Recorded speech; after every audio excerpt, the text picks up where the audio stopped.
Hello everyone, my name's Lakna. Welcome to my channel. Thank you for tuning in. So today I want to talk about the full moon that's coming up very soon on the 3rd of July in the sign of Sagittarius in the nakshatra called Purva Ashada. So the full moon represents a culmination or a completion of a chapter. This chapter that we started in Gemini in the star Mrigashira, which we have been searching for deeper truths in life in this chapter. And now it's a time where the moon will be illuminating to us what's been hidden from this path, what we need to face and embrace now, or really heal and release and let go. So Purva Ashada means the early invincible one, and the planetary ruler of this star is Venus. And Venus, is our heart. And I believe what this star is teaching us is that we all have this innate knowing within us from the earliest point in our life. We have this knowing that we are invincible, that we hold so much power within us to overcome any hurdle, any obstacle, any disease, anything that life throws our way. Humans do hold so much power. Before all of this external fears and opinions and expectations of us and cultural conditioning, societal expectations, before all of this just sort of infiltrated our entire beings, we do have this innate knowing, and it is still within all of us. And it's just a matter of returning back to ourselves and remembering our power, remembering our worth and who we truly are. And I believe this full moon carries this energy to help us to do that. And also in the next coming months, I believe this is a huge theme for us to really return back to ourselves and return back to our heart and remember what's truly important by really returning back to your soul and your heart and cutting out all of the external things that are distractions from our highest truth. So we started this chapter in Gemini, Mrigashira, the star that searches for truth. And this star is literally the Soma, which is the elixir of bliss and enlightenment and life. And this star is just searching externally for this Soma, which is actually inside of you. It's inside of all of us. So again, this is a time for us to really, instead of searching externally, to really go within and realize that we have that innate power within us. So it's a powerful time to really meditate and listen to that divine guidance that comes through, because this star also has so much positivity and so much energy to just really inspire us, to activate us, to empower us in so many different ways. So meditating at the time of a full moon is always really powerful, but especially this one. Really meditate, go within and journal and reflect on whatever comes up for you. So the deity of this nakshatra is Apa, who is really connected to the element of water. So it's also a really powerful time to do some sort of cleanse or some sort of ritual with water. Maybe you could have a bath or go to the beach, the ocean, or a river or a pool even.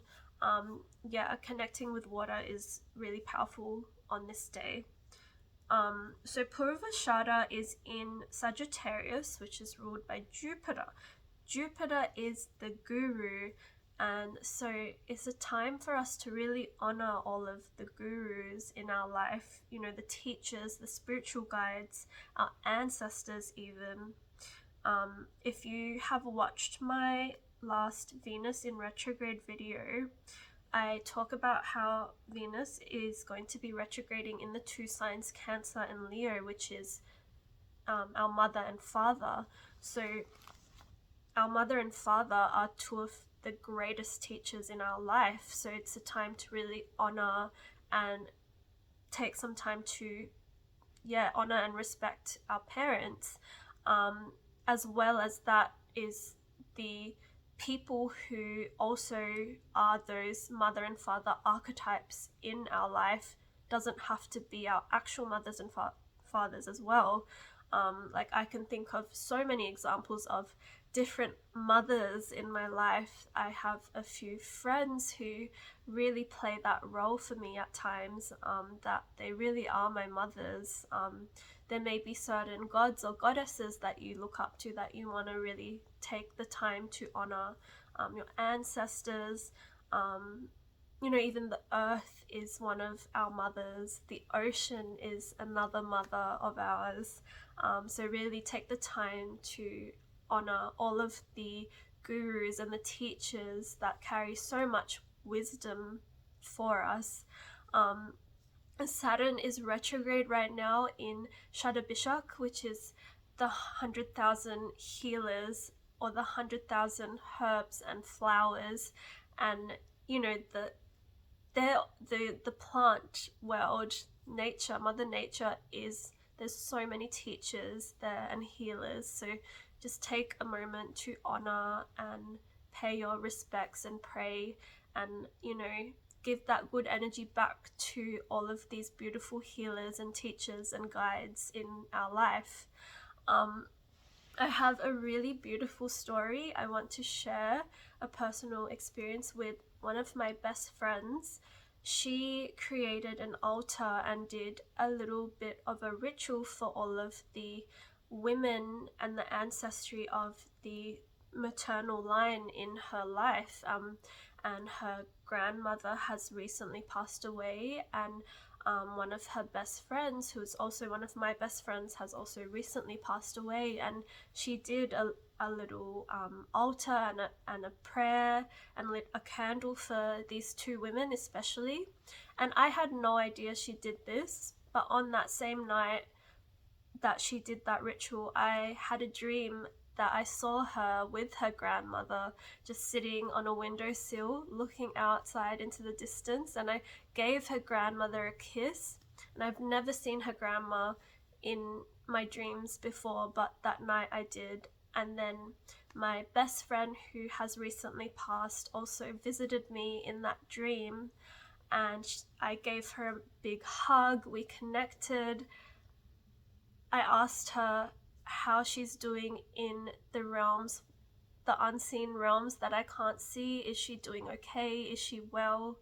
And she gave me this beautiful example of how when you set good intentions and you give love to water, the particles of water actually grow, and you can see them change and transform when you give love and good intentions. And I believe that is so significant in this time to share with you all, because first of all, the element of water says a lot about humans, says a lot about us, because we are literally like, I don't know, I think we're like 70% made up of water. But what my friend told me, that the water particles, and there's experiments that have been done that show when you give love and give good intentions to water, like the particles actually do change and they look really beautiful. And it's the exact same for these people in our life. For everything is energy. And even giving that love to your home will change the energy of your home.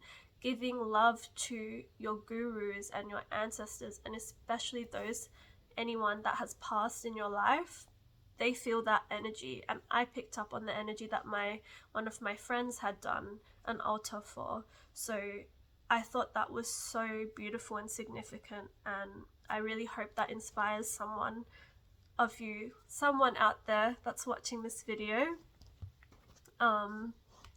So Sagittarius also teaches us that, understanding the deeper meanings in life and really gaining true fulfillment in life, and all of those things like fulfillment, deeper understanding, truth, it does come through learning, higher learning, and experiences. So that's why Sagittarius loves to travel and explore, and you gain so much wisdom and insight through that. So now it's like a really good time to reflect on, even if you can't afford to, or you can't afford to take the time off, you don't have the money to, that's okay. Like, just think of even the little ways that you can change up your routine and explore and see something new in the world. Like, even if it's taking a longer scenic route to work, or trying something new just for a change, you know, like a new dance class, or I don't know, doing something new or learning something new. Like, challenge yourself, put yourself into a new territory. And, you know, I believe you can always learn and gain something new from that. And this is some of the teachings of Sagittarius. On the shadow side of this star is, especially Purva Ashada, is sometimes being like overly righteous, because this star is so focused on truth, and you know, sometimes it can turn into an argumentative standpoint to prove something, to prove the higher truth of something, which I believe that because this star is ruled by Venus, the teaching here is that to always, instead of focusing on what is right and that deeper truth, sometimes the most important thing is to actually just step back into your heart. And I think it's just a really good time to reflect on if there are any areas in your life, or anything that triggers you, or that you feel like you really need to prove yourself. In those points of time, like, just take a step back and like really tap back into your heart. Sometimes you need to actually put your hand on your heart and just take a moment to really feel into that. And that when you do that, and just even like take a deep breath if you need to, and when you do that, you connect the lower chakras and the higher chakras, your mind and your body, with your heart, with your soul, and then speak from there, because then I believe what comes out will be a lot more aligned and more heart centered. And, you know, I really believe that society would be so much healthier if we all did those things and really spoke from the heart, acted from the heart. You know, we just need to do everything from that heart-centered approach. But yeah, this is my take on this full moon that we're entering. I believe it is a really beautiful, loving full moon.